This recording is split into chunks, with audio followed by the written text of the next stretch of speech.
Good afternoon. Once again, I'm Daniel Sinacero, CEO of Connect Media. Thank you all for coming. It's been a great event. There's been a lot of really great information shared here today, and we're about to get some really great real estate intelligence. In real estate, it's really all about the numbers, right?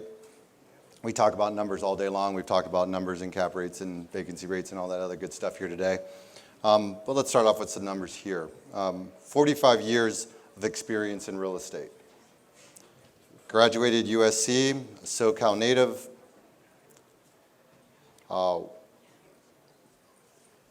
One of 5 children.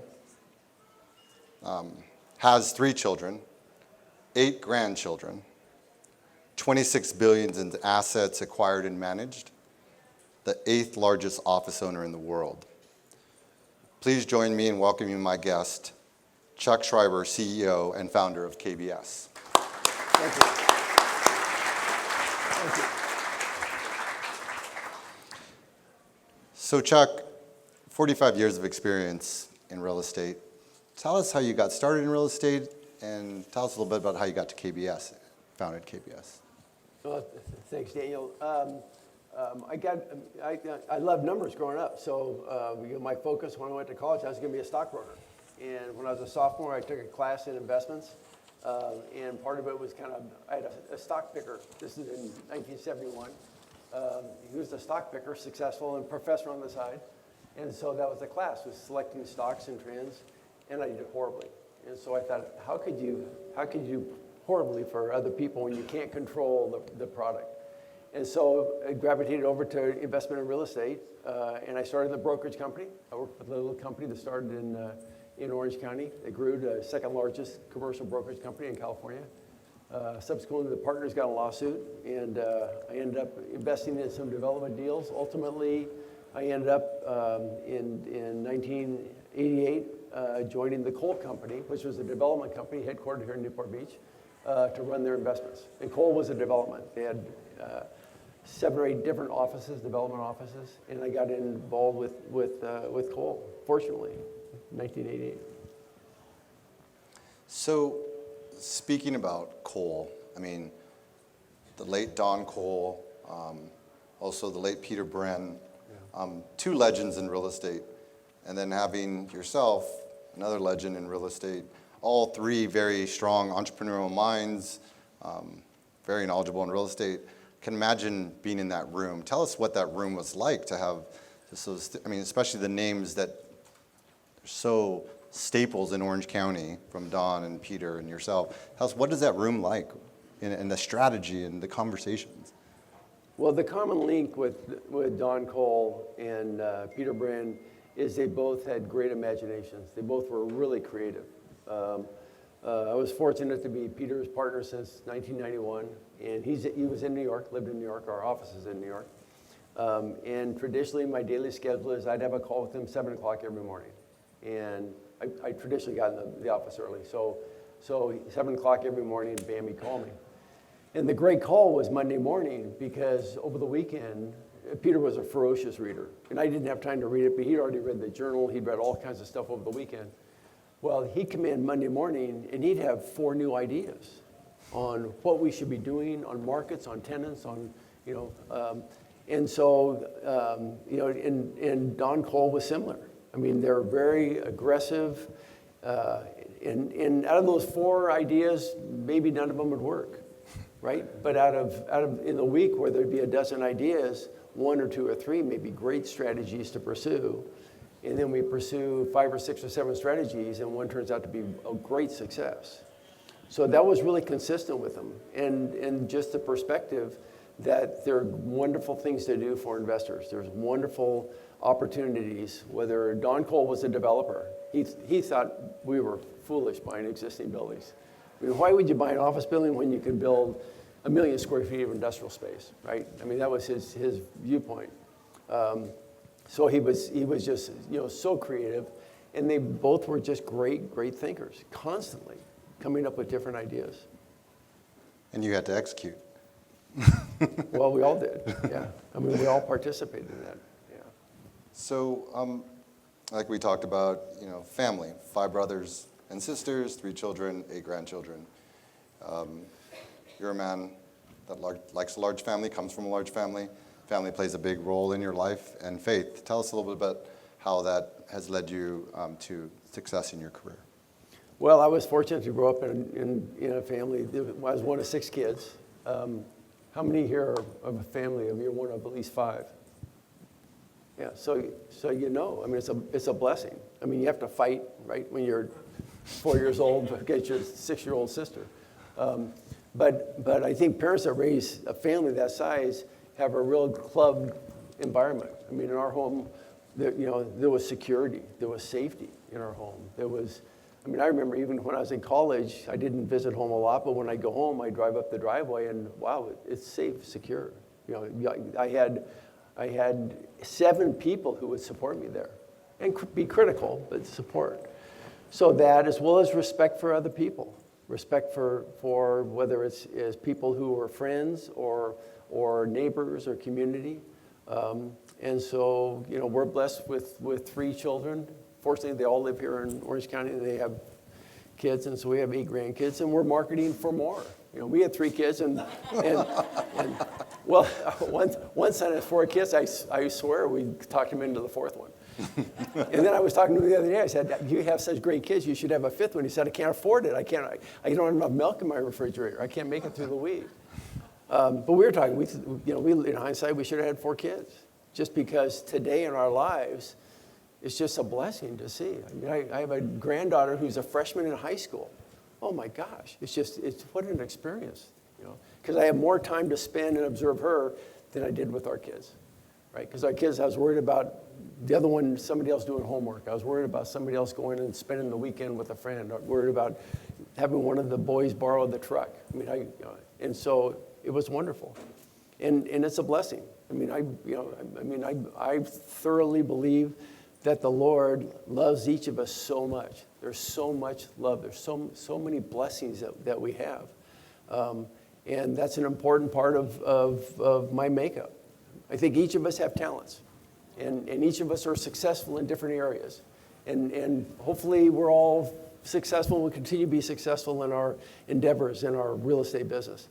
But I think when we get the blessing to close that big deal, it may not be just so we can buy a new car. Right? Maybe we're supposed to do something with that money. Maybe we're supposed to help some things. Maybe we're supposed to give money to the Salvation Army. We have a horrible crisis, right, in downtown Los Angeles and San Francisco. And I don't have solutions for it, but maybe some people need some monies to support that.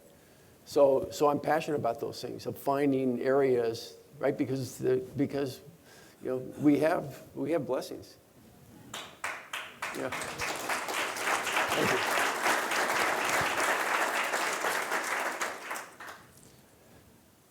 There's been a lot of talk. We've talked about this looming, the R word, the recession, slowdown. We just had, the panel before this was preparing your portfolio for the downturn. Investment sales are slowing a little bit. What do you see as the future? There's a lot of cycle. Everything talks about cycle, and there's some sort of cycle coming. But what is the future for the commercial real estate industry? Without being critical, I think they're so wrong. They're just so wrong. We have investors who are U.S. pension funds, also retail investors. Most of them come through financial advisors, right, who are really, really smart. We also have offshore relationships. We have a very large offshore separate account, our largest investor. And we recently opened a firm and closed a new traded REIT in Singapore.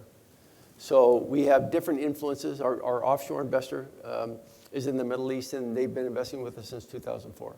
So we have a perspective. I'm blessed with the perspective from offshore investors in the United States. And in the United States, and in commercial real estate, we have the best market on earth. If you think of if you were in London, right, and you'd be focused on London, and let's say you're running a portfolio, you're trying to invest in office, and you can go internationally, and you have to allocate somewhere out of London, and you want to do London because you know London. Where else would you go where you have security, where you have integrity, you have laws. You know, 10 years from now, we're going to have very, very similar laws than we have today. So if somebody's going to invest for 10, 15, 20 years, you know, I mean, you can't go to Ireland anymore. Ireland used to be a great location for expansion. But where do you go? So the focus is in the United States. So, you know, the investors from China are prohibited from investing in the United States. But where else would they go? We made a decision in 2010 to focus on high quality office. And we did that because of our experience, because we had some of our portfolio was office. And we saw high quality buildings being leased. In 2010, we bought a building in Chicago, downtown Chicago, that Hines built, which I think was the best office development that was built in a decade. Hines built it. I think the best premier office developer in the world. And we were fortunate to buy the building, and there was 140,000 square feet of vacant space in the building in 2010. And so we were just fortunate to buy the building. I thought JP Morgan was going to buy it.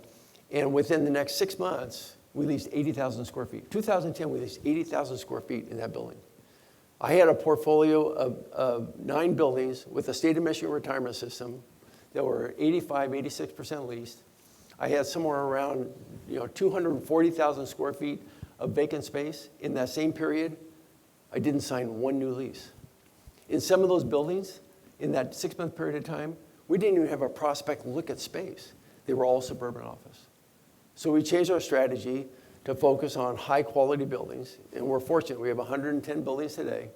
They're in basically 35 different markets. We're really focused on 20 different submarkets. And these are markets that tenants need to be in. These are markets, and the tenants need to be in these markets because they're looking for a home for their company to attract great talent, great employees, and also to keep their employees. So the enthusiasm from these tenants, for example, we started signing more long-term leases. Typically, we're 5-7-year leases for our business. And as you know, we do multi-tenant buildings. And so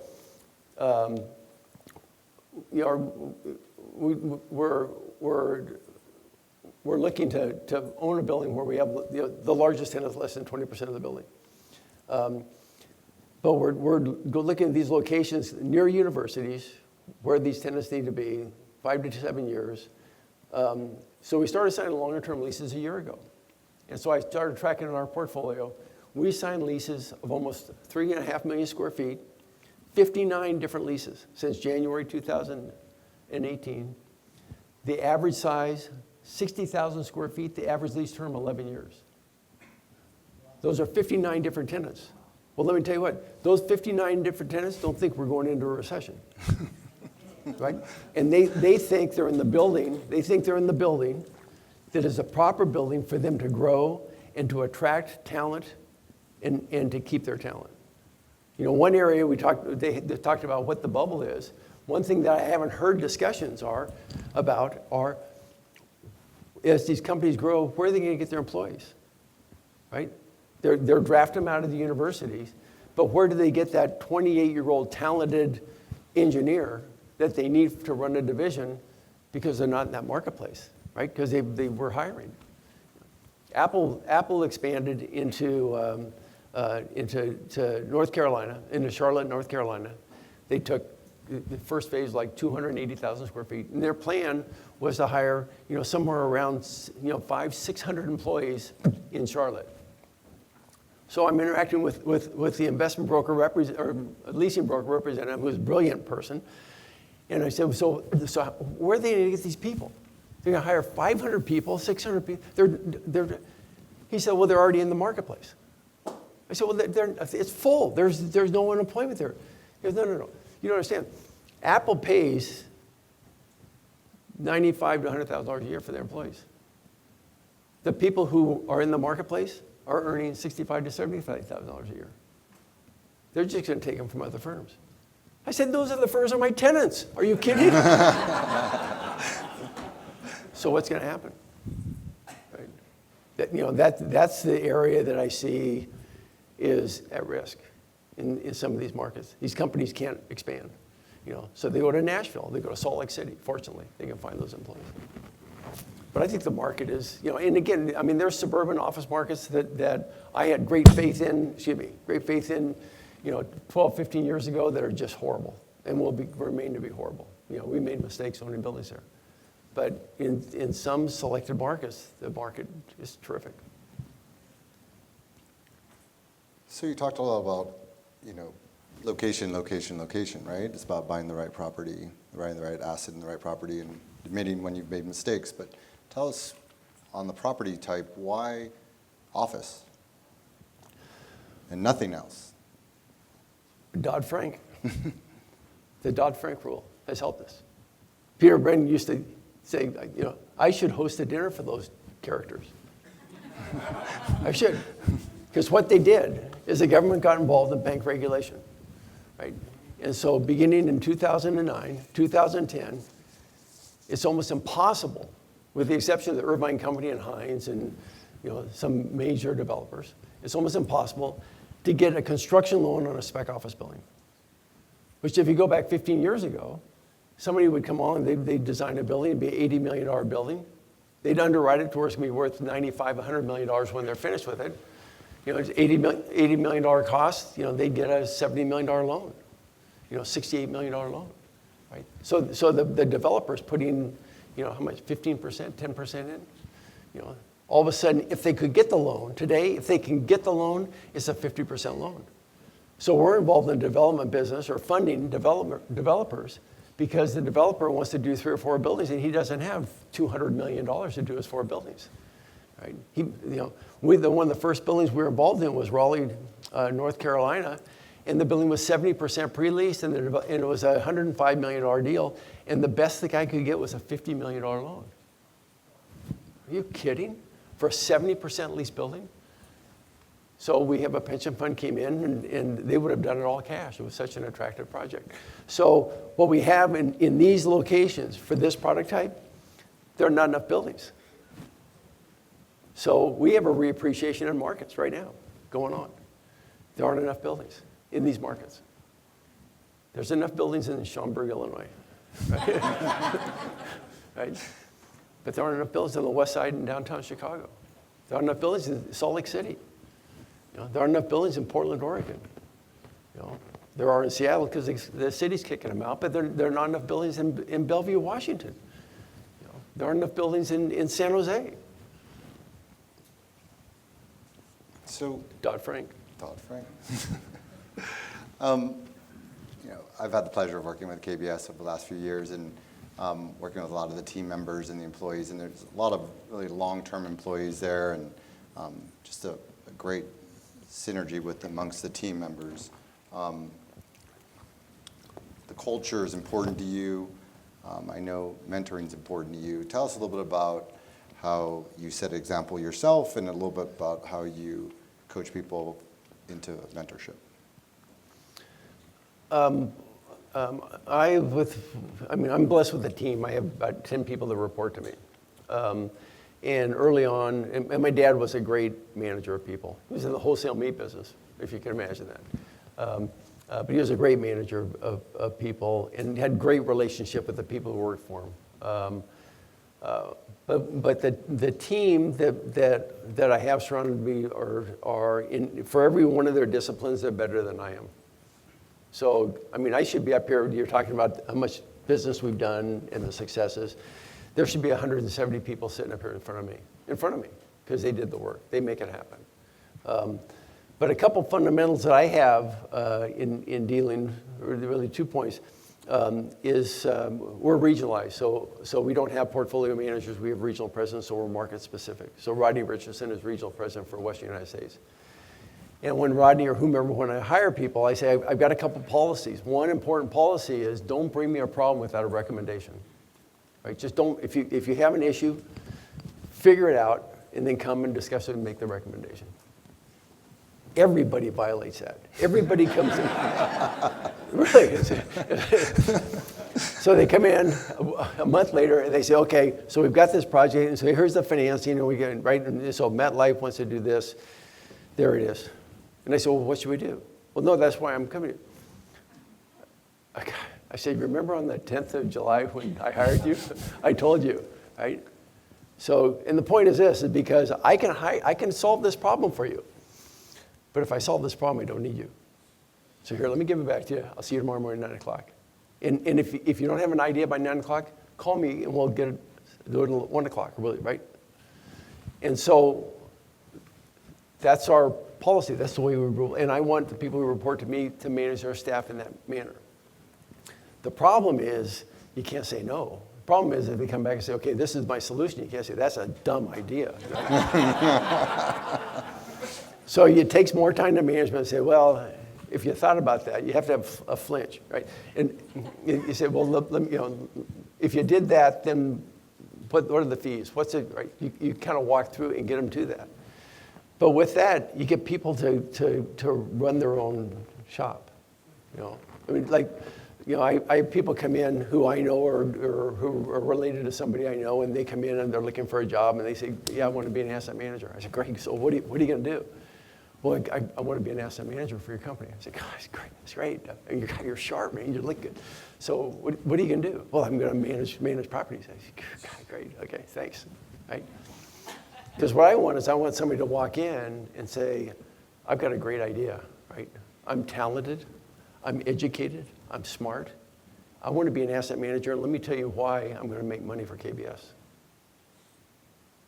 I mean, it's like, whoa. Right? Cancel my next meeting. I mean, this is, worst case, I'm going to steal his ideas. I mean, so it's really to enable people, to encourage people, to, I think people perform to expectations. Well, this goes on to our last question is, so Connect, our audiences, our events, our news, 35% of our readership is under the age of 40. There's a lot of next gen coming into this industry. Give them some advice. How do you, even people in the middle of their career, give them some advice on how to be successful within commercial real estate and how to continue to grow within commercial real estate. Real estate is such a broad field now. I mean, when I got involved, there were brokers and developers. Right, and that was, in a couple lenders, life companies. And Wells Fargo Bank was a construction lender. I mean, it was just a handful. During the 1980s, cap rates were basically 7%, 7.5%, 8%. That was the market. And I think pension funds drove that, right? Because they're all cash buyers or they get 20% financing. And then all of a sudden in 1990, the cap rates dropped to 6. And the reason is because about that time, all of a sudden 2, 3, 4 companies created great research teams. And so there was more data for these pension funds to make great decisions on their investments, and they thought it lowered the risk. And you look at today, look at the expertise in our business. Look at how smart there are people involved in our business in so many different areas. Whether it's, look at the investment specialist and the tenant rep business. What a great area. Or analysis or software or it's just so broad. I mean, there's just no limitations, just what creativity, because we need that talent. We need those ideas. We're focused on maximizing return to investors. I mean, that's the number one we walk in every day. How do we improve the return to the investors? There's just such a broad area, whether it's in financing or debt or capital, the capital markets. My gosh, it's just the opportunities are just incredible. So it's just a really, really, really broad field now, and nationally, The other thing is there are just so many different product types, so many different strategies, so many different ideas. Whether I'm fortunate to interact with people who are really involved in hospitality or multifamily or retirement living or healthcare living my gosh. So what's that market going to look like in 10 years? Well, I'm not going to figure that out, but that 27-year-old better figure it out because that's their career. That can't be their career. So I think it's just a huge, huge, great opportunities for them.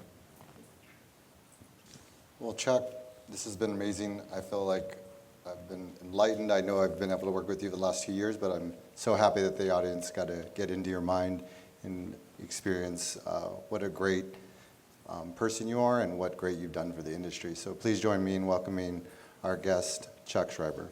Thank you. I'm humble.